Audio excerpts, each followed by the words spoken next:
We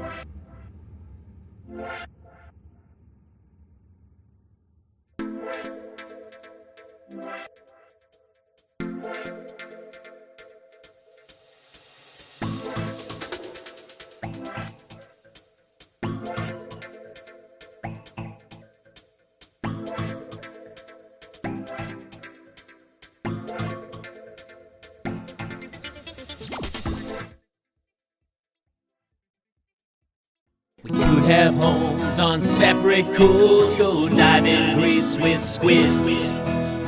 Could have been so bleeping rich, but instead we had kids. They won't smile for a photo, they won't eat the food we choose. That's why we're heading to the parents' lounge to drown ourselves in booze. Every day we're more exhausted, we haven't slept in years. They hit me in the nuts so bad, my eyes filled up with tears. And yes, we'd like to fake our death and go off of the grids, but the truth is we are softies and we truly love our kids. So join us every Tuesday night to laugh at all our pain. Evening in the parents' lounge is the cure to stay insane.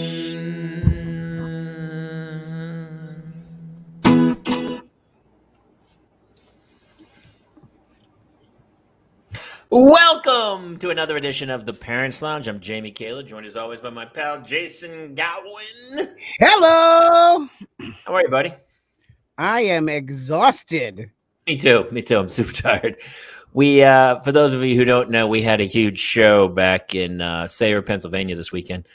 And we did 2 nights at a theater that was unbelievably fun and packed and sold out. And then we had a little after party and there was a bartender on the stage and it was and I got great. Trevored far too often that whole weekend. We got pretty Trevored. We have Trevor Patton, who is our town bartender and mixologist, who came and put out some cocktails.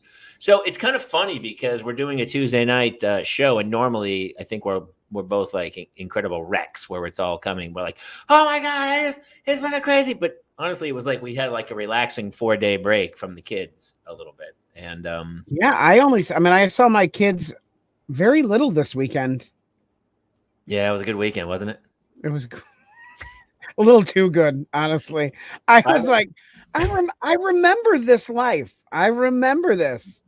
Because, Trevor and I started our journey Thursday like you did, but we went up to that hotel in Buffalo, and that guy, he gets anywhere near a bar and the charm just turns on. And so like we ended up doing drinks and stuff at that bar. And I was like, Trevor, we can't be doing this, but I got Trevored 3 nights in a row and I am paying for it now. Yeah.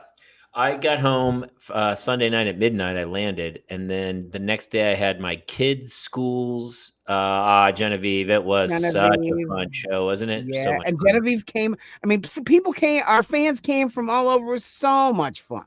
Yep, some people came from Ohio, which was crazy. Yeah. Yesterday, I went to bed at like 1 o'clock on Sunday night when I got home, and then I had to get up and go. I know this is going to sound terrible, but I had to go play in my kids' school's golf tournament, which if you've ever played in like a charity golf event, it's actually super fun, but it's physically draining. And if you're on fumes like I was, and then, I didn't want to, I had to drink all day with all the other dads from the. Wait, you drank again on Sunday or Saturday. Monday?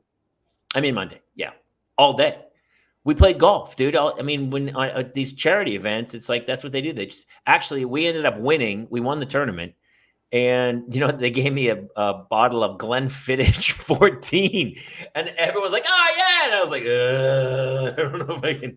I mean, we didn't open it; it's in the cupboard, but yeah. But so we played all day and drank all day, and it was. Well, you left me with the honorable Boona Haben because you can't take it on the plane once it's open. So I have that now here that calls to me like the sea. Yeah. Don't drink any of that till we come back next year. Of course, Kate Mulligan was with us. Katie, such a fun evening. Oh my gosh, especially Kate's vaginal. Do you want to tell the story? I didn't even know where that came from with the audience. So We it had a came bar. Everyone from. doesn't know. Like we've kind of put this crazy hybrid show together. It's mostly stand up, but all three of us are on stage the whole time, and we mix up bits, and then we improvise, and we do some gameplay with the audience, and then we had a. We decided to put a bar on the stage because of our local friendly bartender, Trevor. So we had a bar on the stage. And then anytime we talked to the audience, if they were cool or said something funny, we sent them a drink. And he made a drink for the woman who was talking. Mulligan was doing some bit about dentistry And teeth in the vaginal cavity. And somebody in the audience knew that the actual phenomena was called vaginal dentata. And they got a free cocktail for that night. My favorite part of that whole bit is that Trevor is yet announcing looking for vaginal dentata in the audience. It was a with a megaphone. He had the electric megaphone. It was like, and he went around. Yeah, it was crazy. It was mayhem. And then, I mean, the show was utter mayhem, but so much fun. So thank you to everybody who came out to the show. I think we may end up doing a few more. We're looking at Atlanta, a couple other cities that we might try to head out to. But we have to confer with our wives to see if we can hit the road a little bit. And it was so great to go with Mulligan. Kate Mulligan came and did the show, and she was hilarious and spark plug of energy, and it was super fun. But anyway, I got back, and I had to play in a golf tournament all day yesterday, and then this morning, I was like, trying to pull my whole life back together again. I had my very last soccer game of the season tonight. Oh, you did? I did, and we won. We were undefeated in regular season. We only lost one game in one tournament. Wow. Yeah. Wow. You must be an amazing soccer coach. No, I'm absolute garbage. I have no idea what I'm doing. So my buddy and I, we coach together. And so he's the skill teacher of the team, and I'm our team's HR department. Yeah, that makes a lot of sense. That's human. That's funny. We have an amazing show tonight. My buddy Pete Hulne, who, if you saw us early on when we first started this thing, we would say we had Bruce Springsteen on for the show, and then he'd come on, and we'd kind of hide his face, and people were like, "Wow, I can't believe you got Springsteen on the show." And it, of course, was not Springsteen; it was our buddy Pete Hulne. And then we did the same for Steven Seagal. He had a bunch of I forget all the other voices he did. You remember when he was like, "Oh yes," with Don the Dragon Wilson was my absolute favorite because Don did not know that it wasn't really Steven Seagal, and they don't like each other in real life. It did not go well. And then he was Springsteen against when we had Richard Marx on the show, and he went crazy and started like making fun of Richard Marx. And Richard Marx really didn't. He was like, "Wait, is that?" He didn't know what was going on. He didn't know what was happening either. And then when he turned it back on, it was just his dog in one of the cones of shame, and like it was super confusing. Right. So anyway, my buddy Pete Hulne, he's super kind of famous improviser with Beer Shark Mice. He's been in a million TV shows, and he's from Oh, and that's right. You know what? We should should we check in with Gary Busey real quick and see? We haven't heard from Gary Busey in a while. Really funny, dude. The other night, I started watching Point Break. It's on Netflix. It's actually a really good movie. And let's bring Gary. Gary, hey, you want to pop in for a sec? Hey, how you doing, man? Hey, Jamie, how you doing? Jason, how are you? Good. We're doing great, Gary. Thanks so much for popping in. I'm so glad you guys had me in. I've had nothing going on except sex scandals, and God damn it, I'm just glad that you had me in. Well, we're very appreciative. It's funny. I was watching Point Break the other day. I don't know if do you remember that you're in that? Yeah, I do. I was really proud of that movie. That movie kind of put me on the map. That and the Buddy Holly story, you know that. Yeah, Buddy Holly. Didn't you get an Academy Award nomination? I believe for that. They gave me a nod. They looked at me and they said, "Hey, your eyes are cockeyed." So I guess they didn't give it to me. Yeah. You think that's the reason you didn't get it? Is the eyes? Oh, I don't know, Jason. I'm not sure. But I'll tell you one thing. I should have won that year. But what do you do? You know, how are you guys doing? You guys look great. We're doing great, Gary. We're doing great. I mean, honestly, it's a real pleasure to have you on tonight. And I'm just so intrigued by I know you have a couple new movies coming out, I believe, right? I sure do. Well, I mean, I got a holiday movie coming out. Like a Christmas movie. It's in production right now. I think I read something about that. What was the storyline again? Oh, it's about a sled that Santa has made by a couple of Philadelphia carpenters. Okay, and I play one of the Philadelphia carpenters. Me and Vince Vaughn are in it. Vince is like my son, and we build this sled, and Santa comes and we give it to him, and it has magical powers, unbeknownst to us. I have no idea how we got the powers that be in it, but it does. And Santa uses it to deliver all his toys, all the good boys and girls. But there's a weird twist towards the third act, I believe. I don't want to give away any spoilers or something, but something goes horribly wrong, I believe. Right. That's right. There's a flaming tripod. Well, I shouldn't even have said that, but I did. It's a flaming tripod. Yeah. So from the sled, or it was like a. When it happened on set. A Triton. Did I say tripod? You did. Sorry, I meant like a pitchfork. Like a flaming pitchfork, like a like a trident. I used to. I mix those up all the time. Tripod holds a camera. Trident gum. Poseidon has a trident, I believe, right? It's not a pitchfork; it's a trident. But yeah, it's all those things. Wrap them all up and put a piece of bacon on it. Really good stuff. Well, that sounds intriguing and stuff. And I know you and Vince had a lot of fun together. I saw some of the photos you sent me. What's he like? Like, what's Vince Vaughn like? Yeah, what is Vince like? That's a great question. Vince Vaughn is a hell of a nice guy. He hails from the Midwest, and super nice fella. And we were out drinking, having a good time. Being good, not being the way the newspapers and the social media is saying about me. We were being good guys. I was at this truck rally, and they said that I was doing something risque, which I was not, towards women's breasts. And Vinny and I were very good and cordial, and we met a lot of pretty girls in Chicago when we were shooting this thing in Philly. He's from Chicago, sorry. It was a lot of fun. We had a good time. We were drinking a lot of what's that kind of beer they have over there? It's the oldest brewery in Schlitz, Pabst Blue Ribbon. No. Pabst Blue Ribbon. Milwaukee's best. Nope. Those are all Milwaukee. Oh, you're talking about Philly, Rolling Rock. Yingling. That's it. You know it, Jason. You know what I'm talking about. Yeah. Pennsylvania represented. Have you ever had Yingling? Oh yes. I bathed in it once. It was like a bath bomb. It felt so good. You just put a bunch in there, warm it up on a stovetop, and just get in it. It's just delightful on the skin. Does it do stuff for the skin? Like what are the benefits? Oh yeah. Oh, it sure does. It helps keep in all the moisture, and it helps with corns and warts and plantar fasciitis, and things like that nature. It does a really a great job. Well, I know since the motorcycle accident, I knew you had some health issues and stuff, but I know that you're starting to turn it around. I knew you were doing the beer baths. I know you're doing a lot of health stuff because I've seen a couple of your articles on Goop with Gwyneth Paltrow. I know you're doing like a whole series of health bits with Gwyneth, and maybe some of those we'll talk to the audience about. Yeah, Gwyneth, I'll tell you, she is one hell of a nice gal. She's got such pretty, sweet smelling honeysuckle blonde hair. Sure. It smells so good. I don't know. I don't think it's the hair. I think it's her shampoo or whatever she's using. I don't think her hair. Yeah. But I think it's her natural musk is what I think it is. Yeah. Delicious musk. Anyways, I don't want to sound creepy. Okay. But she's been helping me out with some of the things I need to do. And one of it was to soak my body in a alcoholic beverage of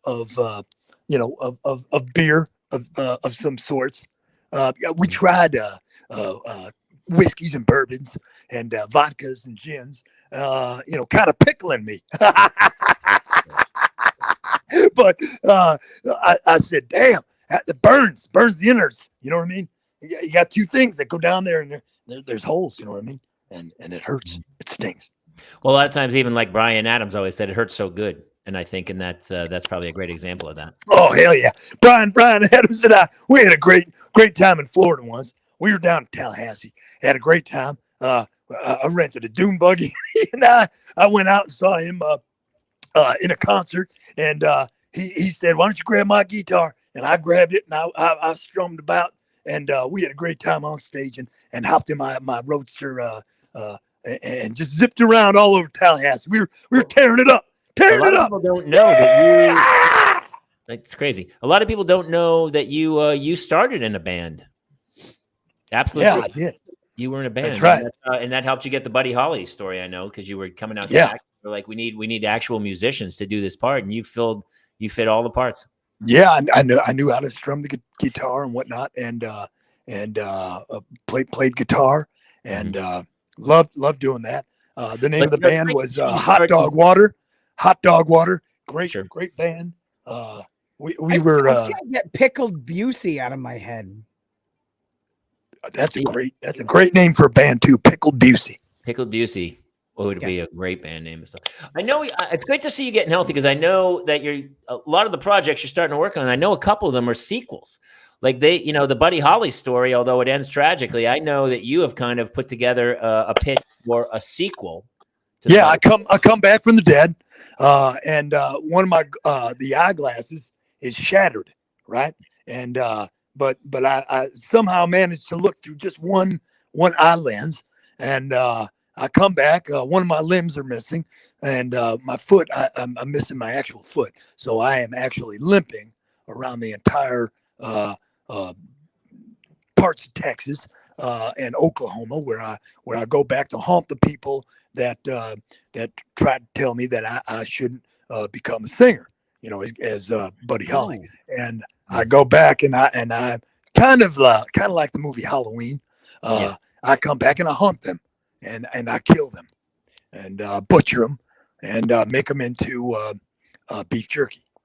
Well, it seems like such a weird choice for such an iconic singer like Buddy Holly. People revere him still in his music and stuff, and to actually have the fortitude and the great story sense to be able to say, here's where I think Buddy Holly's story goes after death, and that is that he comes back as a zombie, kills most of the people in Texas, and then turns them into jerky. I thought when I first read that you had sent me the outline, I thought, wow, is he crazy or is he really onto something? Well, that's what I was wondering too, and that's why I wanted your input, Jamie, because I knew that if I got your input and you said, and you gave it the okays, the O's and the K's, and put them together with the okays, then I'd be all right with it as well. See, narcolepsy. We have some people who are already adding some great points. One of the songs you would kind of reword all the songs, so instead it would be Peg Leggy Sue. That's right, Peg Leggy Sue, Peg Leggy Sue, Peg Leggy Sue. Yeah, that's a great song. And Roller Coaster would probably be something different. Narcolepsy, I'm sure he can fix that. He would change all the song titles. It's a fresh take. It's not it's not the way I would have taken that story, but I'm interested to see where it goes. Yeah. Well, I mean, what are you going to do? What are you going to do? I mean, we all died in a plane crash, right? Yeah. And the Big Bopper and I. And so what do? We all come back. We all haunt the people. So it's not just you that comes back. It's everybody. Oh, I'm sure Richie Valens is there. Richie Valens, yeah. He comes back. He goes back back to California, Southern California, and he haunts down there and then goes into his ancestors down in Mexico and whatnot. And he starts doing all that. And that's the Latin way. He goes the Latin way. And I venture in the South, and the Big Bopper does the North, right? And it was crazy times. I know you also have a similar outline to the sequel to Point Break, because I mean your character does die in that one as well, and I know that. Well, let me stop you there. I pitched the idea, which was basically I come back from the dead, and I go after the people that are everybody that surfs, and everybody that bank robs, and I kill them all. Sure. And the studios passed on it, is what happened. But in a similar vein, do you turn these ones into jerky, or you just kill them and leave them? No, these ones. in the Buddy Holly story. Yeah, the Buddy Holly story. I know jerky was very specifically because it's a Texas thing. You turn them into jerky, but I think in the California one in Point Break, you don't really you don't jerky them. You don't smoke. No, them. I don't. I do not. I mean, they are the dead presidents, right? And so the whole thing kind of works in a weird way. Although Keanu Reeves, you know what's weird about that? I pitched this to some guy. Some guy was interested and came up with an idea and wanted to work with me. And his name, it was a president's name. He was some actor, some FICOR feller that I didn't care for. I'm trying to think of what it wasn't like Jimmy Carter or something. It was like Smith or Jones. His last name was. I think he said he knew you. He said he knew who you were. What the hell was it? It wasn't George. Narrow it down. Pretty much everybody knows who I am. So it feels like it makes sense a lot. Ronald Reagan. That's what it was. Reagan. That was his name. Reagan Bush. Reagan Bush. Reagan Burns. Reagan Burns. That was his name. Reagan Burns. Sure. I know him. Yep. Yeah, you know him. He said you and him were good friends. Buddies. Very good friends. Very, very strong friends. It's great to have you, Gary. And it's great to see you doing so well. I mean, it's just yeah. Thank you. I mean, I wish you could take a look at my teeth. They're brand new. They're an extra inch long. I had some new choppers put in. Tell me if you can hear this, all right? Can you hear that? Loud and clear, brother. That is like a goddamn horse. I swear to God. It's like a horse.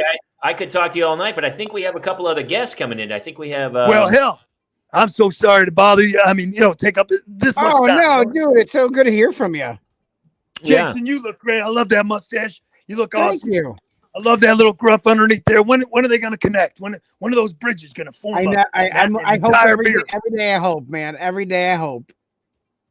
Yeah. Well, hey Gary, we're gonna pop you into the green room for a second because I think we're gonna have dead president. There it is. I see it now. We're gonna pop you in the green room real quick and see if I believe Springsteen's supposed to come by or Steven Seagal or somebody, or is it?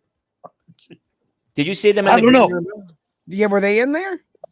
We'll have to check in there. Let me. All right, I'll talk to you guys later. Right. All right, we'll pop you out for a second. Good to see you. It's great to see him as always. I mean, Gary's just always. You know what I love about him? He's real. You don't get much realer.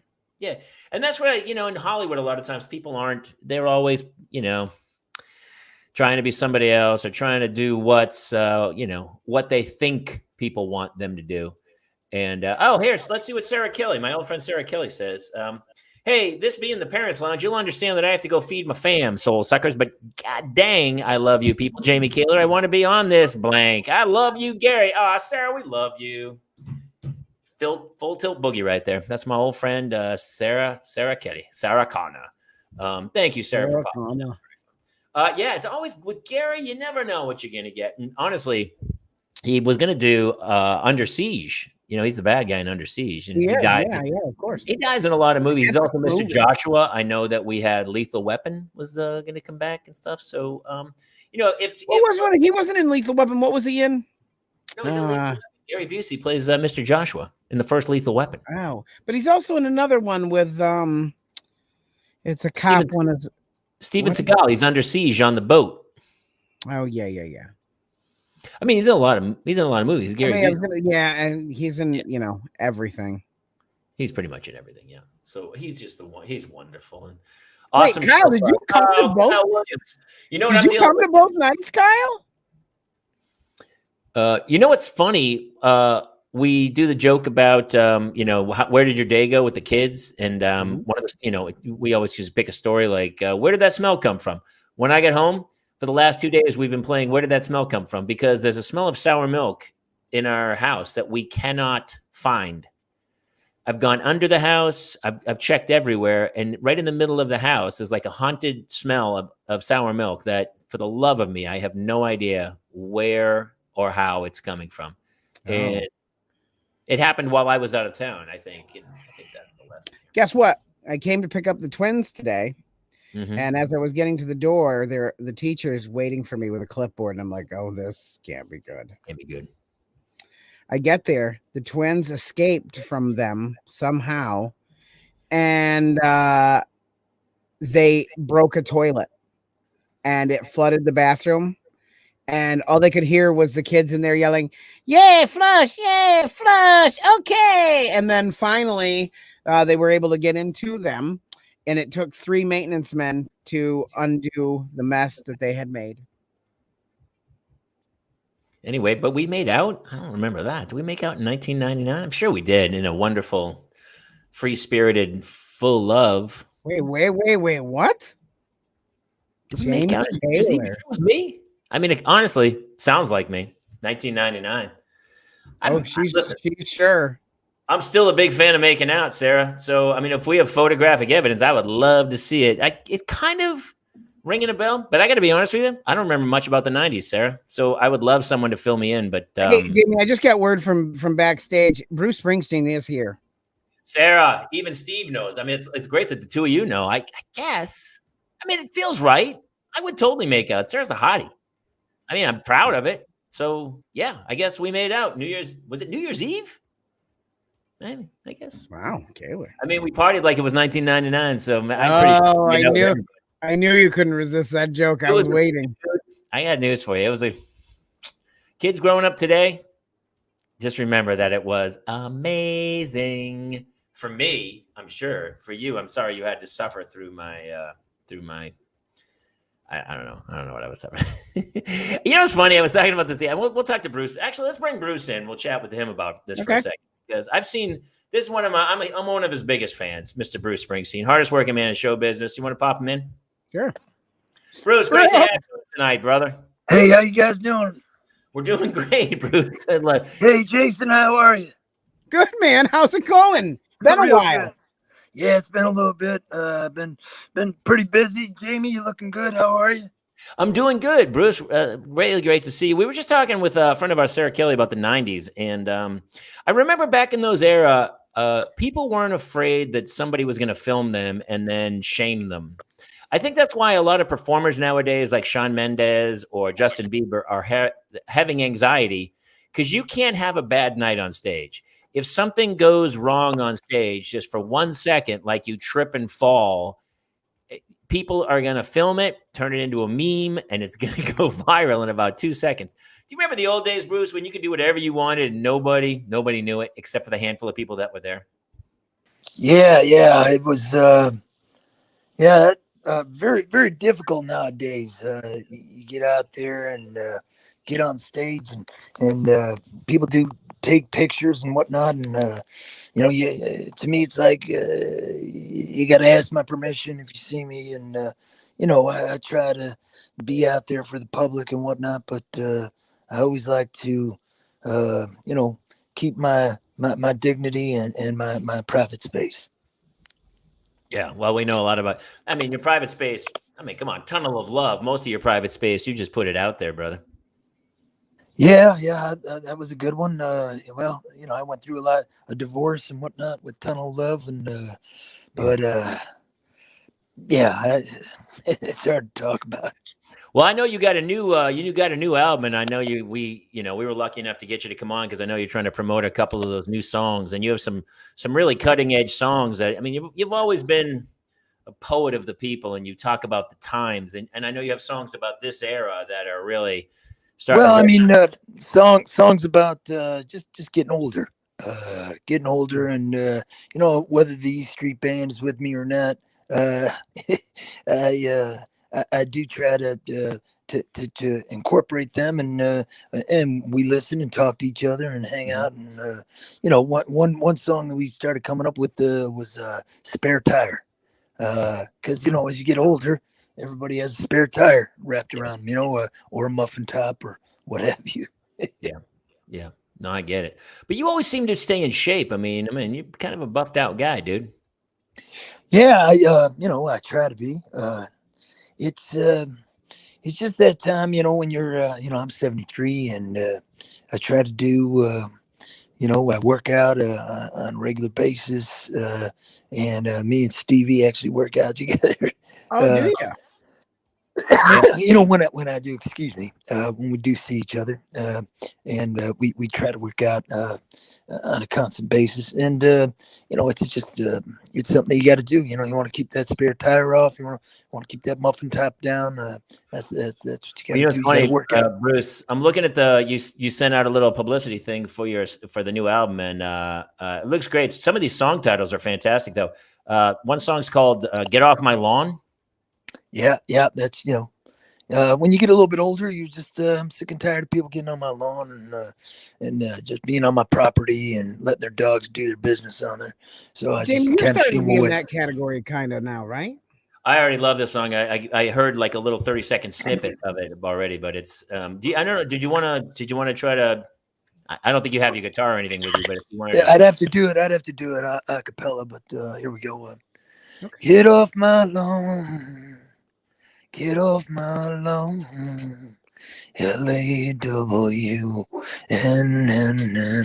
Get off my lawn. I hear the dog barking, he's a barking, yapping his gums. He's putting in the squats, putting out a turd on top of my lawn. Yeah, dude, it's Oh already, my God. it's already that. I don't know if that's going to be the single, but that's the one I'm loving already, dude. That's one of my favorites. I feel that one. I do feel it. well, you know, I don't know about you guys, but I don't even own a dog, and I mean, I have dogs on the ranches and whatnot, but I don't have a dog. When I was growing up, and people would let their dogs do their business, their bits of business on there, and it really would upset me that I was actually having to clean up after somebody else's dog. You know, Yeah, that's not right. Real Do fast. you guys own animals? Yeah. Well, we have a dog. Yeah. He used to live in the house for a long time, but every time my wife didn't give him the first bite of her meal, he would just go piss right under the stove. And I would constantly have discussions with him as I'd be like, hey, not cool. And I put him outside for a little while. And then the next time I'd let him in. So he probably did this 15, 16 times. And now he doesn't live in the house anymore. Not cool, not cool. You're pissing on my linoleum. Not cool, not cool. Get out of the house and stay cold.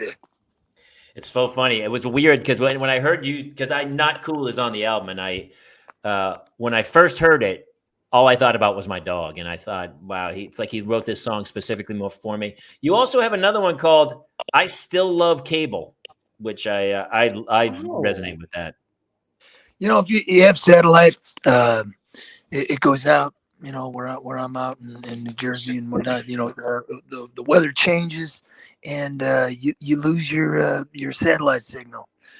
You know, when I'm watching my my live sports and my VH1 and MTV and whatnot, I get a little upset. So yeah, I had to write a little bit of something about cable. Well, I love surfing, and that's what I loved most about your song. It kind of brought home the fact that back in the day, you could just surf, catch 20 minutes of Goodfellas, scroll down a couple of channels, and you would watch, Outlaw Josie Wales for a few minutes, or The Sting, and then it would kind of go down, and then you could, back to MTV, back to SportsCenter, catch some highlights. Nowadays, you have to know the exact platform that you need. Am I is this thing on Hulu, or is it on Apple Plus, or am I on Discovery? I mean, you need like a college degree to get it going. You know what I mean? It's like I just want to get on and just scroll. Really quick, Bruce. The great thing about being live on this show is that our fans, and I knew you sent out a handful of albums to some select people to get feedback, and I know Kyle Williams is a huge fan of yours. He loves your song "Medicare is for Pansies." Could you rip off a little bit of that quick for him? Yeah, sure. 2, 3, 4. Laying in bed, clutching on tight to the pillow, pulling up the covers. You see the nurse in the hall. She's not helping. She ain't doing. She's just looking at you and just brooding. Hey there, nurse Ratchet, come in here and help me at all. Your Medicare Care sucks. I stomp on it. I want to throw it around in the bedpan now. Yeah, it's that was a meaningful song when I did that. That was a good part of that album. I felt that one in my heart. I did too. And it's funny too, because I would have thought you would have dedicated it to somebody like Clarence or somebody, but apparently you dedicated it to I don't know, what's this? Chet Atkins? Does that make sense? Yeah, I guess Chet Atkins. That makes sense. Listen, brother, I just love everything you do, and it's so great to have you here. I know you have I know you have like a couple of kids, but I'm pretty sure around the country there are 300 to 700 kids that are yours somewhere, right? What are you talking about? Well, I think back in the day, you spread your seed pretty hard, and people like, here's what I've always heard from Stevie and the whole band is they said you love to rehearse, you love to practice, and that's what the ladies do. I think it's important to practice, and I think it's important to put your songs together, get them down, get them tight. Got to get them tight. I don't know who came up with that nickname of Bruce Applestein. Like I was spreading my seeds, like I was Bruce Johnny Applestein. Gotcha. Yeah. Yeah. I don't know who started that, but I have 3 children, and I'm very proud of all 3 of them. And so you trying to get me in trouble, huh? No, I would never. No. How many redheads you got roaming the earth there, dude? Jamie? Probably in the hundreds. I mean, at least 150, easily. What about you, Jason? Come on. It's impossible to know because all babies look like me. He's right. They all look alike. That's why I won't do 23andMe. A lot of people think it's because they think I might be a serial killer, and I don't want my DNA back into the into the police. You know what the sad thing is about that is all it takes is one person in your family that's close to you to do 23andMe, and then it just trickles down to you. The DNA just finds you. They'll catch you. So if you do kill someone, murder them, whatnot, it'll come back and they'll find you. Mm-hmm. Well, and it's funny too because you have one of the songs on your new album is called DNA, DN Don't, and I thought that was an odd title, but I really liked it. Do you want to do a couple seconds of DNA, DN Don't? You know I do. Yeah, I thought you might.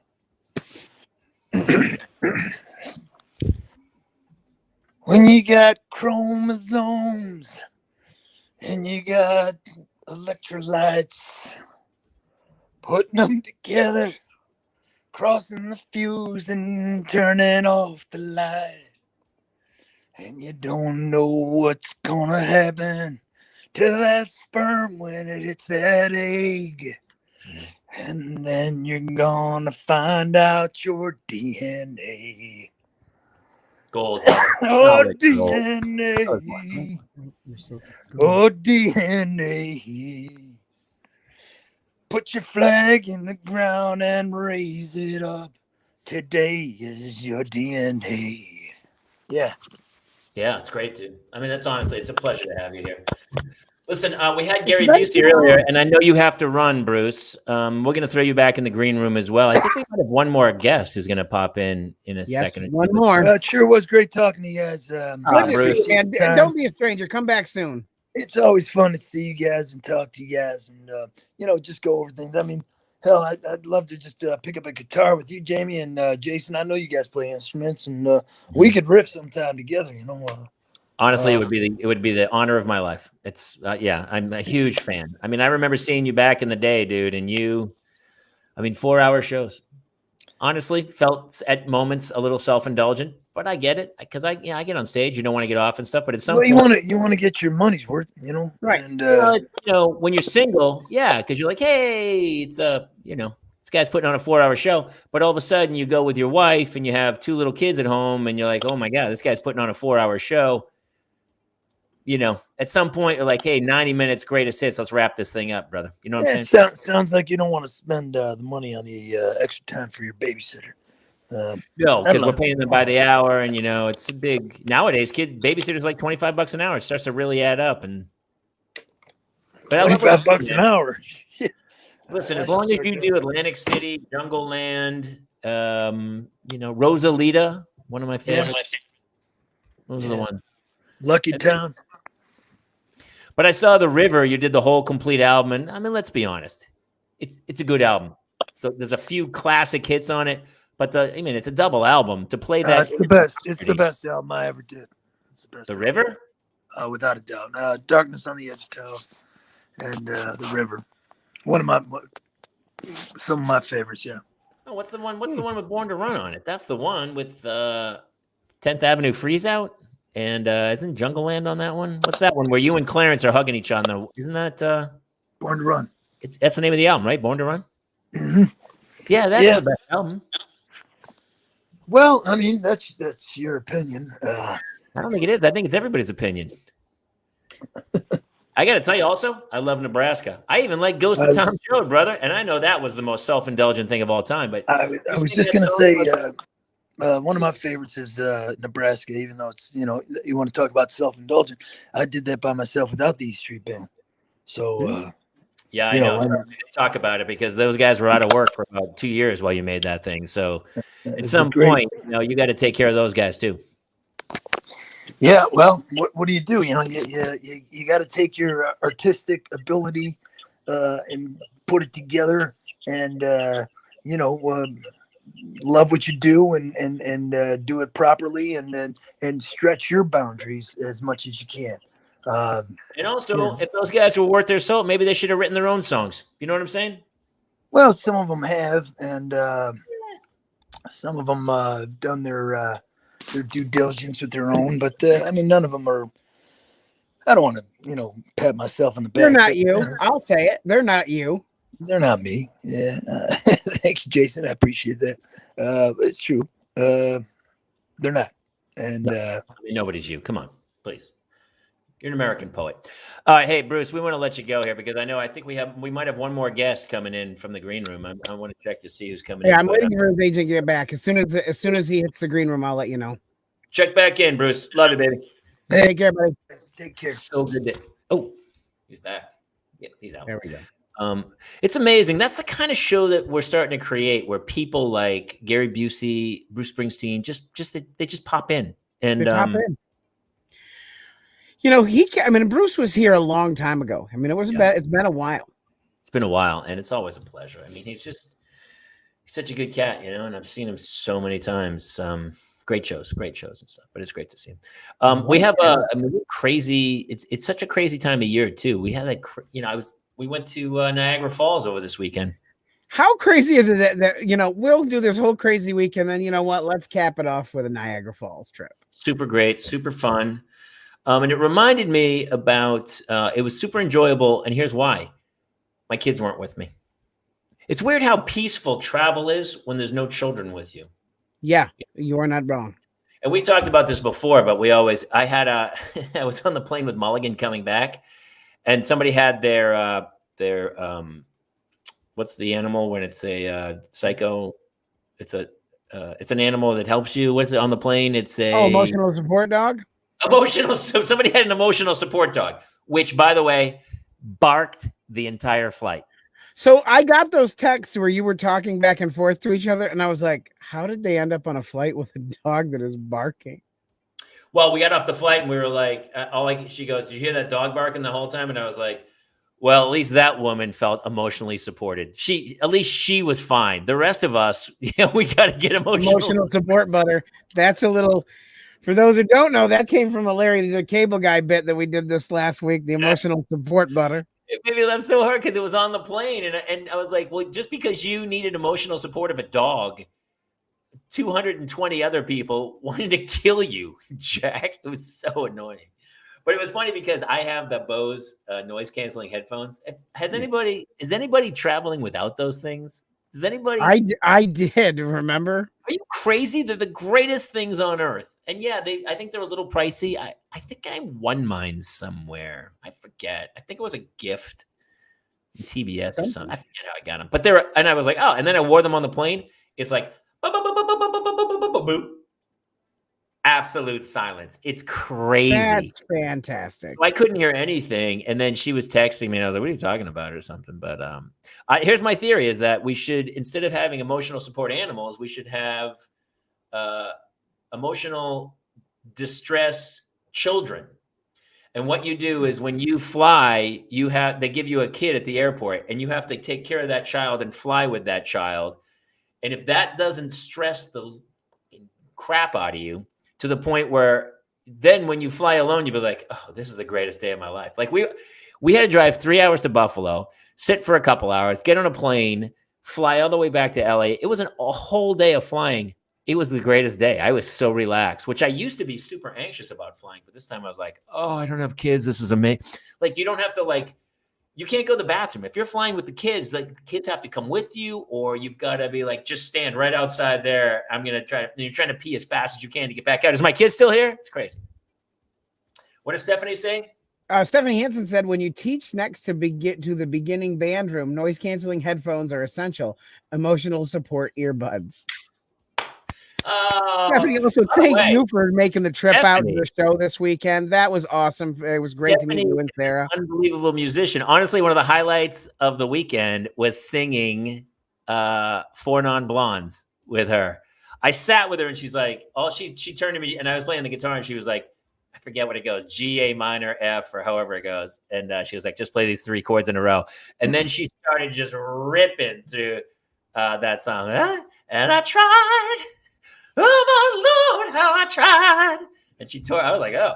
And then our other friend Bree could sing. So we had this amazing jam, like it was a post show jam session at the bar, and it was a blast. So I wasn't out there when it first started, and I heard it going on, and I came in and I was like, I bet that's my people. And sure enough, it was my people. Have you taken a look at who's in our green room right now? I did. I was going to ask you, did you know that they were coming? I did not know that he's coming, but he's an old friend of mine. And listen, we're all about fitness and parents and stuff. And this guy, he kind of invented the whole mindset of staying fit and active and bouncing and doing fun things and stuff. So please welcome one of my oldest friends and just a great guy. Mr. Richard Simmons is here. Richard. Oh. There he goes. Richard, hello. Richard, you're muted. Can we unmute him? Can you unmute? He muted himself. There he goes. Hello. How are you guys? We're so good, Richard. Thank you for coming on because a lot of. Oh my God, it's so good to see you. It's so good to see you. I just want to eat you up. Yum, yum, yum, yum, yum. I want to eat you up, Jason. Yum, yum, yum, yum, yum. Oh, I got a mustache. I got a little hair in my mouth. Yum, yum, yum, yum, yum. Oh, you're so good. I love redheads. So good to see you guys. So good to see you too, Richard. It's really great. And you still have like the energy of a 21-year-old. It's amazing. Oh, you have to. You have to have the energy as much as you can of what you want to do and just push it and tweak it and push it and kick it and push it and do it and come on, get your hand off your chin, Jamie. Let's do it and go and push and move and smile. Richard, we're not working out right now. We're just doing a show, but I'll work out later. I'm not working out. I'm just talking to you. So good to see you guys. I've been locked up in my house for at least 7 years. I know you fell off the map a little bit. We haven't seen or heard from you. Yeah. Where were you? I don't know. There's a whole documentary going on about me. They were saying that I was stuck inside my house and I was transitioning, which I'm not. I'm still me. I'm still Richard Simmons, RS. Anyways, there's just people that were saying that my maid, my nanny, my caretaker was doing things to me and like brutally hurting me and keeping me trapped in a basement. I hadn't heard that. I'm so sorry. I mean, you're on the documentary and they did a really piss poor job. Oh, I'm so sorry to hear that, Richard. What were you doing for the last several years? Staying out of the public eye. To be honest. I get that. To be honest. Serious. My hands are on my heart and I'm holding on to it. I'm holding on to my heart with both my hands because you know what? Sometimes you need a little time for you. And you guys should understand that because you have kids. And when you have kids, Yeah, you need some time to yourself. Tell the wives, tell the kids, hey, leave me alone. Could I have a little bit of time? Well, sometimes that's hard. I've tried that with my wife, and she doesn't really. She's like, "Well, you can't. No, you're here." and my kids find me wherever. I love that. That's wonderful. I'm sorry, Jason. What? No, Well, listen, if anyone has any questions for Richard, especially about fitness or just staying happy and healthy. Oh, about anything. It doesn't mean I don't care if you have, I don't know, a hangnail. It doesn't make a difference. Let's just chit chat. okay. Yeah. Well, listen, I have a question for you because a lot of the parents out there, our days are hectic and crazy. How can we do a little side workout and try to stay healthy in today's age? Because I know you were like, I don't know if you invented jazzercise or something, but I feel you were right there at the beginning. Close, me and Jane Fonda. But what we have to do is get down on the floor and just start working. Get on your backs, get on those backs, and just pump those legs. Pump and 2 and pump and 3 and pump back to 1 and pump and 4 and pump and just keep pumping them like you're on a bicycle on the ground and move your hands and your arms. You know what? And if you can't even do that, just brush your hair if you have it. If you don't have hair, just hit yourself in the face. Smack it. Move it. Make sure that you're alive and you're bringing blood to your face and to the insides of you. Do it with me, guys. Come on. Come on. You know how to just smack your face a little bit. Yeah, see? See? Doesn't that feel good? Not really, no. no. Clone. I mean, it's not what I expected. It's not. I don't enjoy that at all. It's a lot of times my kids will hit me in the face. I can't stand it. But you're saying that's That's so funny, Jamie. Well, I know you're also big into laughter therapy, but you've expanded. You started with laughter therapy. You're also now doing crying therapy. I started a whole new line of a business that just has to do with just like crying and scream maintenance. Sometimes you just have to scream. Sometimes you just have to go, fuck this bullshit, and just scream it out. Squirrel, eat it. Sometimes I just stepped on a nickel, you son of a 5 cents. Things like that. You just have to let it go. I mean, you do sound, I know you've had some problems recently with a lot of people in the world. And so it sounds like there is some anger. And I think maybe you're using that as therapy. Does that make sense? Well, and then sometimes you just have to just cry it out, Oh my God. I love a good cry. Would you bring this up, Jamie? Jamie. Come on, Taylor. What are you doing? That's on me. Richard, I love you, and you know that. You're special. You're very special. We're going to let you go in the green room and sob for a little bit. Richard, was there anybody else in the green room? I could have sworn there was one other guest. Yeah, I just saw Bruce was in there, and I also saw Gary Busey. Oh, I love Gary. Gary and I have known each other for a long time. I know you have. I know. I've seen some videos and stuff. So. Listen, we're going to let you jump back in. I think we have one more guest we're going to bring on tonight. Jesus. We have a few minutes left. We have time. Yeah, we have time. If anyone wants to reach out to Richard, bye, you guys. Great seeing you. It's great seeing you. We'll put your address up. Okie doke, Richard. Wow, he's still got the energy of a 19-year-old man, and it's always about positivity. And then negativity, and then some more positive. But it's never down the middle. It's always one side of the ship or the other. Right. Yeah. Here's the thing. I might try a combo of the crying and scream therapy because I feel like my life warrants that. Absolutely. I mean, I laugh at things that are horribly sad, and then I cry at things that are incredibly funny. And by doing that, I think it kind of brings me back on an even keel. Oh, yeah. I think I'm going to give it a whirl. I mean, I'll reach out to Richard after the show and we'll, figure something out.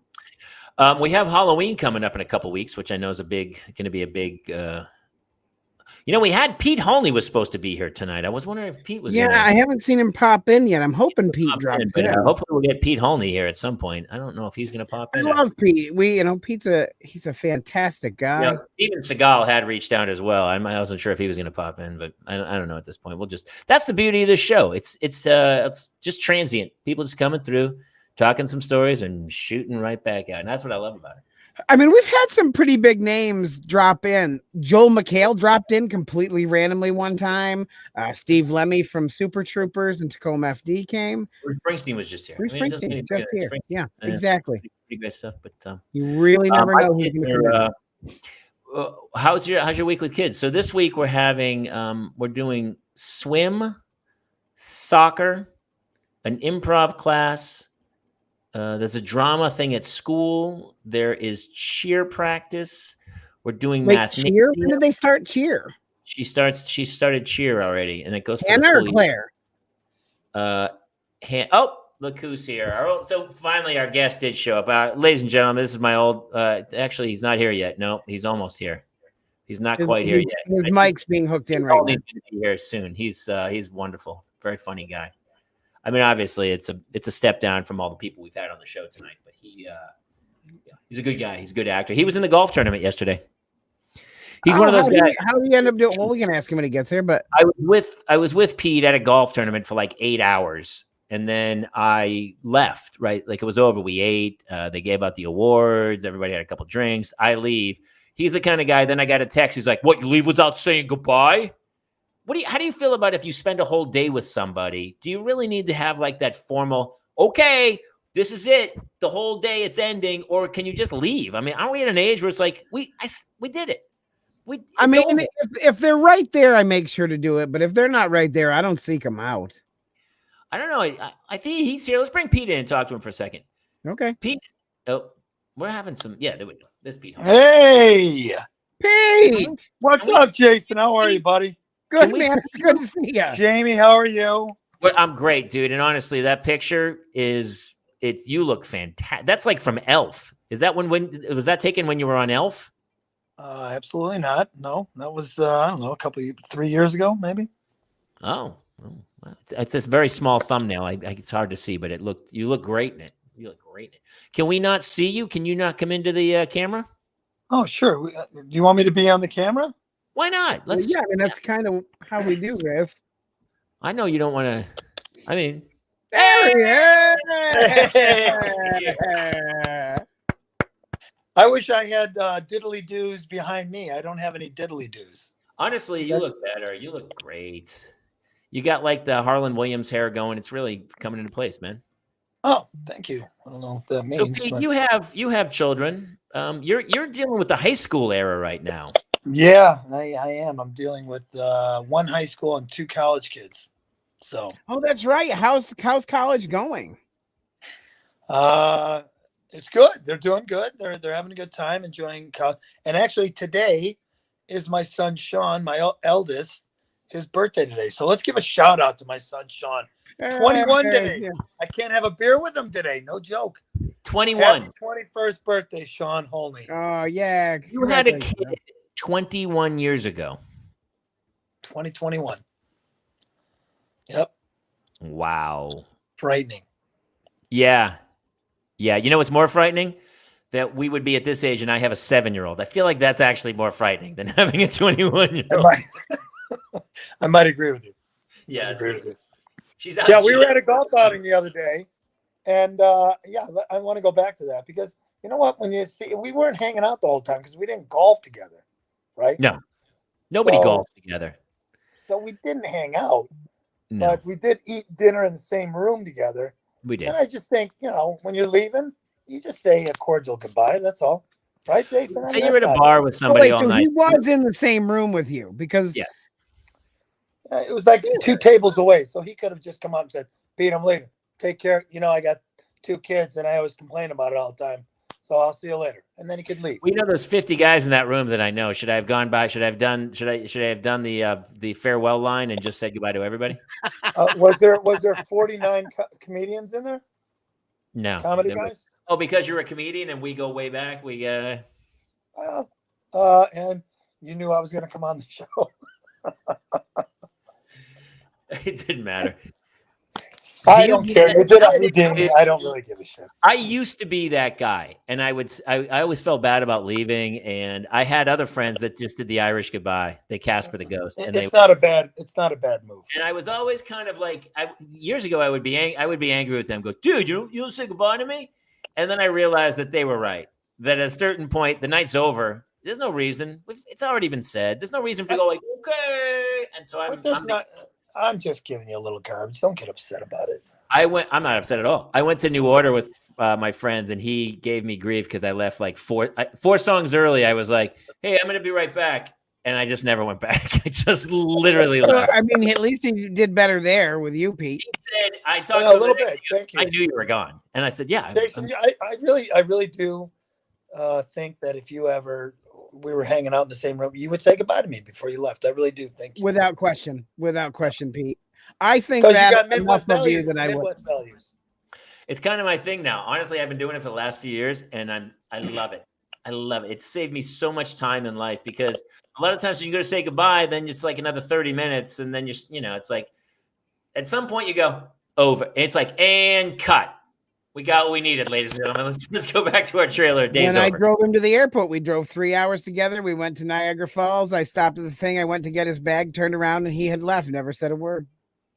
Just walk. Just got on the plane. You got his bag? I went. Well, and I not really. At all.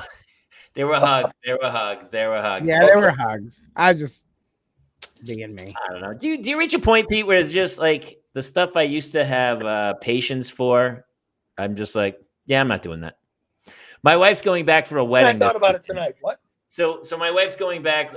She has a cousin getting married. I would have loved to have gone to the wedding. It's on Friday. She goes, we're all going back. We're all booking flights. I go, oh, no, we're not doing that. We're not spending $5,000 to go back for a wedding. Eventually, she finally tells me it's a kidless wedding. Like the kids were not going to be allowed at the wedding. So the kids were going to be driven to another place on Long Island where they were going to all stay together. And then we were all going to go to the wedding. Then we were going to go back and pick. I go, definitely not happening now. And so she's leaving tomorrow. And I'm like, I don't know. I just reached a point. I was like, no, I'm not doing that. Are you close with that cousin? Do you know that cousin? I love them. And honestly, I wish we could go. And it has nothing. It's not about the event. It's about, I would have had to pull the kids from like 2 days of school. It would have been crazy expensive. A lot of times, let's really cut and dry it. It's expensive to fly them right now. It's crazy. You got to have a seat for them each. And come on, taking them out of school at 7 years old, it's not a big deal. Starting to understand my dad. Like my dad just never went anywhere. When we were kids, we lived 60 miles outside of Boston, which is an hour, like no traffic, an hour, 50 miles maybe. And he would tell me when I was a kid, he's like, Jamie, there's no way we could traverse that distance. Like we never went to a Red Sox game together or anything. He never traveled with me. And then I grew up and I was like, holy cow, an hour is not that far. Like that's how far it takes me to get to Santa Monica. It's an hour. And I do it every day. But he was like, to get to Boston is an hour. He spoke like it was like we were going to try to like take a covered wagon across for 4 months to get to the West. Like that was his mindset of like, no, we're not going there. But how many kids in your family? I'm the youngest of 6. So by the time I came along, he was in his 50s. That's a lot of work though, throwing 6 kids in a car in a station wagon. Well, even by then, we were all out of the house because they're 20 years older than me. So I was really an only child. But he was like, so when I was born when he was 43, so he was 50 when I was 7. So at 10, he's 53, and that's in the 80s. So that is like 100 at that point. That was pretty old. And so he would never, he's like, and he also chain smoked, so he couldn't go to the movies because he couldn't. Especially back then. He needed his Schlitz. Just a different era. Did your dad take you like baseball games all the time and stuff? No, right? No. My buddy takes his like 6-year-old daughter that he goes, yeah, we're going to another Dodgers game. I was like, wow, dude, really? Even I haven't, people call. My kids, I would bring my kids to the game. One time I brought my kids I was in Chicago and I was going to be singing the 7th inning stretch at Wrigley Field. And that's a big deal in Chicago. I mean, that's a bucket list. Anyways, it's a huge deal when you're a Chicagoan. And I was like going, and Linda, my wife was like saying, "Hey, it's a really big deal that Dad's doing this." And the whole time she was with them and saying, "Dad's going to be on the jumbotron and he's singing the seventh inning stretch. He's sing Take Me Out to the Ball Game," that iconic baseball summertime fun song. And they kept on going. My one son was reading some Greek mythology book, and the other two were fighting over some sort of ice cream. Those what are they called? Those pebble ice cream things that you Dippin' Dots. Yeah. Dippin' Dots. And my wife was like, going, they could care less that you were up there. All they wanted was food, and they might have looked a couple times and said, "Oh, Dad's on TV. Great. So what?" What was the event for? Was it for Beer Shark Mice, or what were you doing? It was Beer Shark Mice. More or less from Dave Keckner. He was the one that put us together, but it was a lot of fun. But that's honestly, and for those of people from, like, if they've ever seen you, and I know you guys have traveled, it's like one of the greatest improv. It's you, Neil Flynn from The Middle and Scrubs, Dave Keckner from The Office and every other show, Pat Finn from every other show. It was like just the four of you guys, and I was always jealous of. It's like, gosh, that was so. Guys, I would go see your shows all the time in Hollywood, and it was just a blast and stuff. That's cool. And Coleman, don't forget about Coleman. And Mike Coleman from Drunk History. And Paul Valancourt. He was Paul Valancourt, who honestly might be the best improviser of the group. So yes, very much so. Wow, that's a lot of heavy hitters in one group. That's pretty intense. And they all kind of came out together. Sons of very blessed to be in that group. It was a great group to be with. A lot of fun. It's funny when you do stuff like you did Elf. I mean, do your kids at least watch Elf every year and go, "There's Dad," or could they care less? Of course, like everybody watches that. It's like one of those "It's a Wonderful Life" Christmas story kind of movies now. That iconic thing. I mean, my twin brother and I are in it for a second or two, but it's just fun that they get to see us and they just go, "Oh, look at this!" Oh. And you even got me right. Where's my brother? Put my brother up. I don't have the brother. I knew you were coming out. Brother's out, brother. Just you. Yeah, he. It's a fun movie. And I always get somebody at some point that'll say, "Oh, we saw it again. We saw it. Every Christmas. It wouldn't be Christmas without it." So, dude, I get the Family Stone text messages. "Hey, check's coming." Like, "Oh, thank you." That's funny. Christmas movies. Is it funny now that your kids are like my kids are still so young, but to think of like a high schooler and two college kids, they're adults. Oh yeah. And they've been around, people that are very famous and very they don't really care. They don't even think about it, Are any of them following in your footsteps?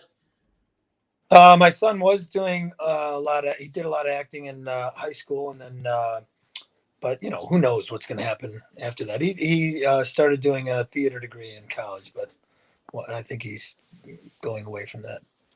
But who knows? You never know. You can always do it. I didn't start until I was 19 years old, 18 years old, maybe 17. I was 17. Yeah. You're a twin, and as you know, I have twin 3-year-olds. Yeah. I don't know if you heard when I was telling Jamie, they broke a toilet together at school today, locked themselves in the room, flooded the school, and that at 3. Oh my God. Why would the teachers let them in together into the bathroom? See, there's a lot of details that I need about this, but no. Yeah. Twins are nothing but trouble together. Nothing but trouble. What did you and your brother have, because his children have a secret language that they kind of talk to each other? Did you guys do that? Oh yeah. Are they identical twins, Jason? They are. Their blood test, when it came back, they're 99.95% the same. Oh really? Wow. I wouldn't know the blood thing, but we're mirror image twins. So like my nose would go to the right, his would go to the left. I'm a righty, he's a lefty. And he's left. That's how ours are as well. So we were mirror image, which means that we were together and then popped apart, and became two human beings. That's crazy. When we came out, first of all, they didn't even know I was coming out. So my brother got both the grandfathers' names. He was named after both grandfathers. And then they didn't have a name for me. So the doctor said, hold on, hold on. There's another one in there. And my parents were like, what? And, back then they didn't have ultrasounds and they didn't have, we had a succinct heartbeat. So they didn't know that there was two of us in there. And all of a sudden when I came out, they were like, they didn't have a name for me. So they called me the consolation prize for a while. And they told that to my brothers and sister. And they still call me that from time to time. They'll say, oh, the consolation prize. And I'll be like, okay. I never heard that. That's amazing. So when you succinct heartbeat means they were beating in sync? Yeah. So they couldn't hear the two different ones? They heard just one, huh? That could have been a drunk doctor who was smoking at the time too, Yeah, you never know. That's funny. That's funny. So he's the older one. Was there ever any things going 3 on? minutes, and he still to this day will say, hey, little brother. Hey, you're my little brother. I'm like, all right, you're 3 minutes older than me. Take it easy. Well, you got any advice for Jason raising twin 3-year-olds? Yes, I need it. I need the help. I always keep an eye on them so they don't burn anything, that keep matches away from them. I'll tell you a quick story. Dude, that's not twins. That's just children. No, it's twins. I'll tell you a quick story because it'll drive you crazy, and this goes for your wife too. The best story that I'll never forget that my aunt told me from Ireland, and my mother's from Ireland, and she was talking to her sister, and as she was sitting there talking, that my mother had her back to a big, huge picture window that outlooked, the back of Ireland or whatever, and there was a big, huge, ragged rock wall that was like 8 feet high, and my brother and I were about 5-6 years old at the time, and my aunt was sitting across, looking out the window, talking to my mom, and all of a sudden she looked up and her eyes went all crazy, and she was like, "Oh, Kathleen, your sons, the twins, they're up on top of the brick wall. If they fall, they'll surely find their death." And my mom didn't even turn around once, and she goes, "Oh, they got up there somehow. They'll surely find their way down." And you know what? If you go through life like that with twins, you'll be a better place, because otherwise you're gonna have a heart attack before you're 40. I don't even know how old you are. Jason, how old are you? I'm 45, but yeah, it's Before you're 46. I love that you came in as all those other people, but really quick, just so everybody knows who you are. Because we used to do it all the time, and then I always felt bad. I was like, does everyone know Pete Hulne is the voice of all these characters? Really quick, do you have any parenting advice from Gary Busey? Well, I'll tell you one thing. You better make sure they're yours, and make sure that that you love them and you care about them, because I sure in the hell didn't love my kids. Well, also, as Bruce Springsteen, I think you have some advice for kids too, don't you?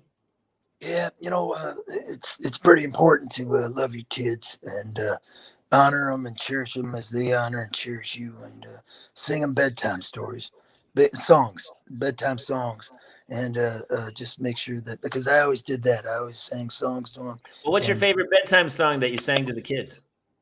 Well, it was an old Irish ballad that I used to do, which was the Wild Colonial Boy.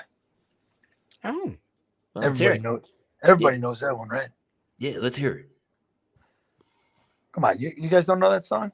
Well, I know it. I want to hear. My mom used to always sing to us when we were kids. Was there was a wild colonial boy, Jack Duggan was his name.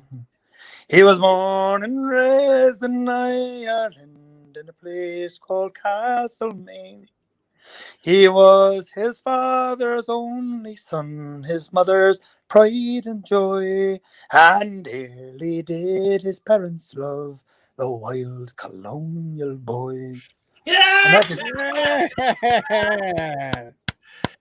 You ever notice that the Irish songs have like 275 verses? Like they just go. Oh yeah, that would go on. That could go on for a while. They say, you're like, I feel like this is the same song from 2 hours ago. It's like, and I was going to the store to get a loaf of bread. Yeah, pretty much. It's really just a guy singing about the past 3 weeks is really what every one of those songs is. And also, did you have any parenting advice, obviously, to keep children fit? As Richard Simmons, I think Richard Simmons had some advice. Make them move. Make them move. Just have them just do some fun little dance moves and dance with them. Put the music on and dance.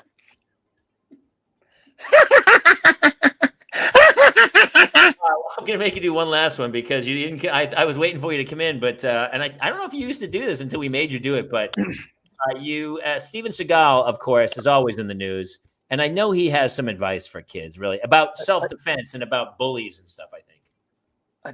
I didn't brush up on my Steven Seagal, but I used to do a good Steven Seagal with you guys. You did the best. Oh my gosh, Don the Dragon Wilson thought it really was Steven Seagal when you did it. He was ready to Steven fight. Seagal. And he was like, I don't like, and then later he was like, I don't like that guy. And I go, yeah, that wasn't Steven Seagal. That was our buddy Pete. I can't remember how he talks. He's like, Steven Seagal. Steven Seagal talks deep, but I don't remember exactly how he talked perfectly. I will say that one has to be in tune with themselves to get after themselves. Let's get after it for Wednesday. Next time I'm the same. I can't hear what Steven Seagal, but we played a clip of his, and then then you were like, you nailed it right out. I was like, well, if I heard him, I could probably pick it up. And he's like, you were talking, Steven Seagal was punching through cars and stuff. That was right. He was punching through cars. I couldn't keep a straight face. Like, and then I was punching through cars. And then if you watch the video, Don Wilson just gets angrier and angrier as it goes on. And Don couldn't even work the computer either. His wife was there, like, Don, I'm trying to connect. He's like, I'm lost. I don't know how I'm connected. Don's gonna come back on. I text him every now when we did that during the pandemic, didn't we? Dude. Yeah. Time has stopped. It's like I think we did it. I think we did 2 of those because we did the other one with not Kenny Loggins. Richard Marks.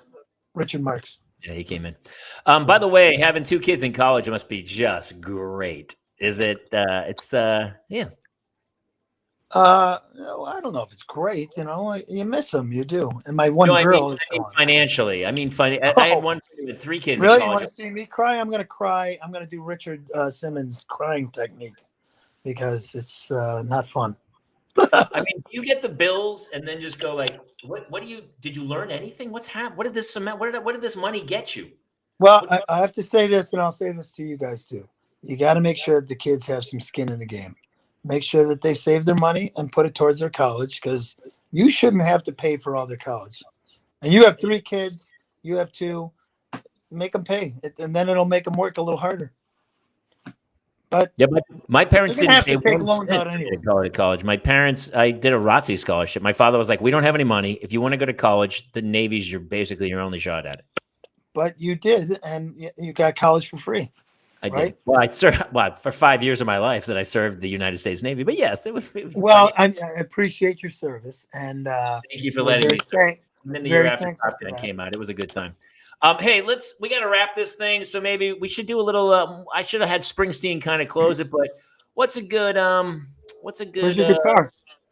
No, I don't have the guitars in the other room. We'll have to. That's another night. But just a couple lyrics of what's the name of the song? We need a name of the song from the audience.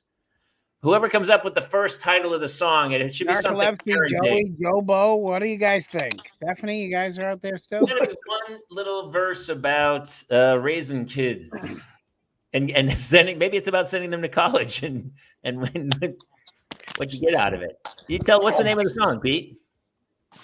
You tell me what's the name of it. You need a suggestion to improvise. Something about college. Jason, college.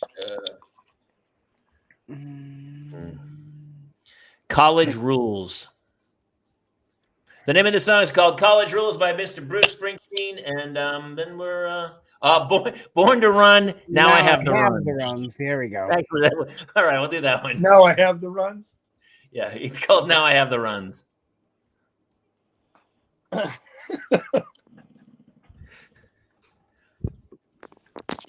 When you got 3 kids and you gotta pay a lot, to put them in school and get them a job. You gotta tell them to do what's right for them. Get out there and do it again. You gotta make sure you eat a good meal. You gotta make sure you gotta steal. You gotta do whatever it takes to get by. You gotta put them into college and try. I'm not Jim Wise. Or Wayne Brady. So you gotta do what you can real good. You gotta make sure that you eat real good. Then you can crap all over the place. When you got the runs, you gotta be born in this beautiful stage. Trying to wrap it all up. Ladies and gentlemen, let's give a big hand to our guest tonight, Mr. Bruce Springsteen, Richard Simmons, Steven Seagal, Gary Busey, Mr. Pete Hulne. Dude, super fun. Hey, listen, next time we're just golf together. That way I won't have to do an official goodbye with you. That's right. You're right. Let's go Well, play. gentlemen, I appreciate it. Thank you very much. Always fun to do this with you guys. Dude, Yeah, come back honestly, soon, man. you laughed so hard. I'll It was do it so much again. fun. All right, get Maybe out we'll of come here. up with some other Ladies ones. and gentlemen, Pete Hulne. Jason, brother. Jamie, all Hey, the buddy. best. Take care, buddy.